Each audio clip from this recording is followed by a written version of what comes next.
علشان نقدر نفهم ازاي الريونيون مع ديو سنة 90 حصل بعد الخلافات الفظيعة اللي حصلت في الباند، لازم نبص في الخريطة دي. كنا وقفنا لما اللاين اب كان عبارة عن ايومي على الجيتارز، جيزر بيس، ديو فوكالز، وفينيا على الدرمز. عرفنا ان ديو ترك الباند وخد معاه فيني عشان يكون فريقه الخاص ديو، وعمل سلسلة من الألبومات الناجحة منها هولي دايفر. لكن سنة 89 ترك فيني الباند عشان ينضم بفريق تاني، فهنا بدأ ديو في عمل لاين اب جديد عشان يشتغل في ألبوم لوك اب ذا وولفز. على الناحية التانية انضم للسابث كل من بيل وارد على درامز وإيان جيلن كفوكاليست، وسوا عملوا ألبوم بورن أجين. لكن ترك وارد الباند وتبعه إيان عشان يرجع تاني للديب بيربل،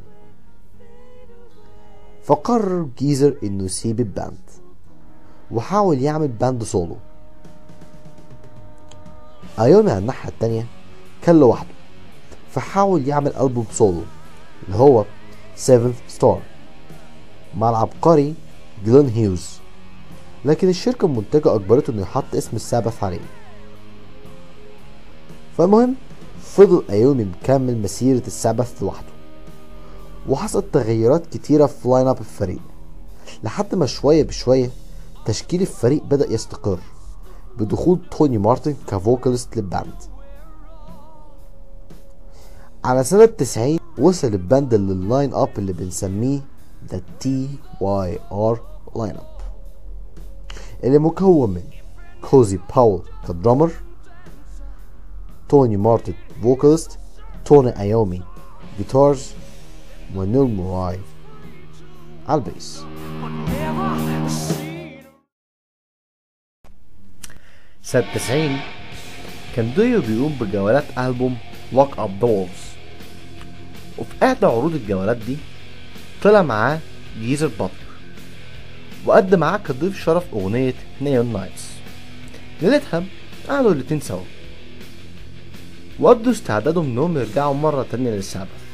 ما تنسوش ان جيزر ساعتها كان سايب الباند، وفعلا بدأوا يكلموا ايومي في الموضوع، وقرر ايومي انه يمشي كل من توني مارتن الفوكاليست ساعتها ومعاه البيسست نيل موري، وبذلك عاد كل من ديو للباند ومع جيزر بالاضافة للدرامر ساعتها كوزي باول. So after this huge success of Dio, at some point you get Sabbath back together. Mm-hmm. Now tell me about that. Well, I think we'd gone through a time in Dio where the people I was playing with I wasn't really happy with. It's not them individually, but as a group. You know, I love the guitar player, Rowan Robertson's our guitar player. He was only 16 when he joined the band. Brilliant guitar player, great kid, still is, still always will be. A couple of the other, I mean, Simon Wright, who's played with me now forever and ever, that was wonderful. But Simon came in off the end of, you know, off an end of a AC/DC album, and then went back and played with them again. So it was never going to be like that kind of permanent thing. Bass player Teddy Cook, you know, he wasn't my favorite bass player on earth. Maybe he wasn't quite the right player for the band. We had Jens Johansson, brilliant keyboard player, playing with us. But I think altogether it just was, I think I'd been at it too long with a band that had been too good for too long, and now I had to chop and change and put another one together. And I think I got weary of it, I really did. And now suddenly in place was going to be the Sabbath that I knew before, with a guitar player that I loved and a bass player that was brilliant and a drummer who was amazing and a band that wrote well together, and we can do this again. And so we did. So it was, the time was right for me not to do Dio again, which didn't mean I'm never going to do it again, which obviously was proven that I would, but I never thought this is the end of it, I'm only going to be in Sabbath again. But it was the right time to do that again. وفعلا بدأ الباند في إعداد ألبوم جديد، وساعتها الكلام إن الريونيون ده هيكون عبارة عن ألبوم واحد وطور، بعد كده هيرجع ديو تاني للباند بتاعه. بدأت بعض المشاكل تظهر ما بين كوزي وديو، وسبب المشاكل دي ان ديو كان شايف ان كوزي مش مناسب للباند، الا ان القدر لعب دور في الموضوع لما اصيب كوزي في حادثة لما الحصان بتاعه وقع عليه. يذكر ان قبل اصابة كوزي كان مسجل معاهم مجموعة من الأغاني، ودي ممكن تلاقوها في ألبوم اسمه dehumanizer the complete sessions. We went to the States to do some rehearsals and it didn't particularly gel the first couple of months. The chemistry wasn't quite right for whatever reason. Again, the communication problem came up again. We didn't really communicate. So when any problems did come up, it was a matter of people hiding behind doors and hearing it from other people. This is wrong. That's a problem. Well, was anybody going to tell us all about this? Are we going to talk about it as people? No, we never did. I came back to England and went down to a horse show just near where I live, and I had a horse promptly fall on top of me, breaking my pelvis, and that was me out of the band.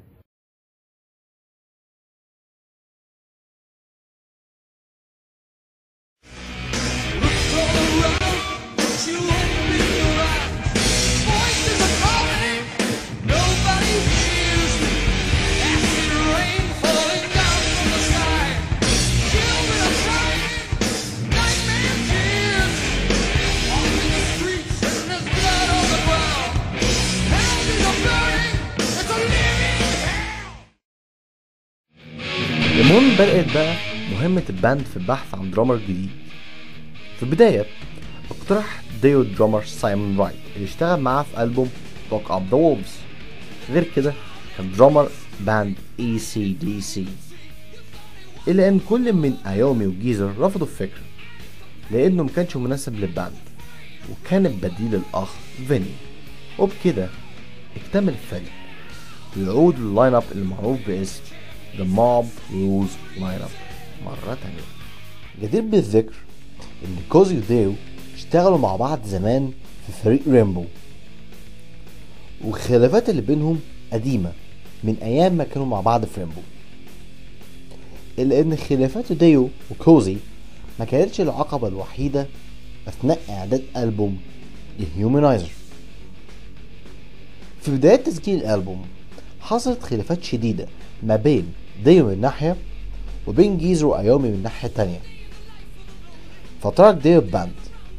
فاتصل الباند ساعتها بالفوكالست السابق توني مارتن علشان يرجع الباند، لكنه رافض لأنه كان بيسجل ساعتها الألبوم السولو بتاعه Back to Where I Belong. فرجع ديو تاني. بعدها بشهور حصلت مشاكل تانية فخلع ديو تاني، فجابوا مارتن وساعتها بقى كان فاضي، فبدأ يعيد تسجيل الأغاني بتاعت الألبوم من تاني وعملوا كام أغنية جديدة، وكان أيومي مبسوط من الشغل ده. لكن حصلت مشكلة. وارنر الشركة المنتجة للألبوم كانت صرفت مبلغ كبير على الألبوم وعلى الدعاية بتاعته وما كانتش عايزة تغامر، وحسب كلام أيومي الألبوم كان مكلف فوق $1,000,000. المهم اشترطت الشركة على أيومي إن دايو أو قصدي يرجع، واحد فيهم لازم يرجع، خصوصا إن في أمريكا لما الشركة موزعة هناك عرفت إن دايو مشي ومارتن رجع بدأت تسحب إعلانات الألبوم وما كانتش هتوزعه هناك، فرجع دايو تاني للباند ومشي مارتن. فنقدر نقول إن عملية تسجيل الألبوم كانت صعبة ومليانة مشاكل. وأخيرا سنة 92 بعد عناء وشغل نزل الألبوم dehumanizer.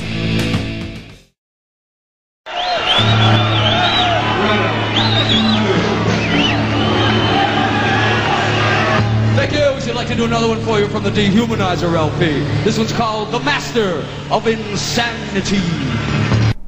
بعد صدور الألبوم بدأ الفريق في التورز الخاصة بألبوم dehumanizer مع ديو،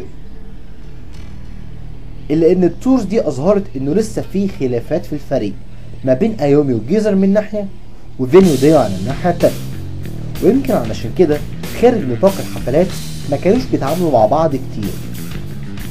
إلا إن الأشياء التي قسمت ظهر البعير زي ما بيقولوا كده كانت لما قاضي قرر إن هو يعتزل. إيه الحكاية؟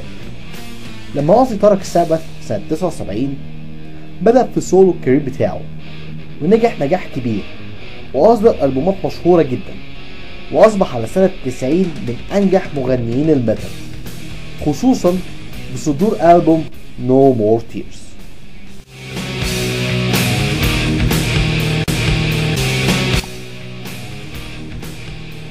لان هو بدأ يحس بالتعب من التور، فقرر ان هو يعتزل.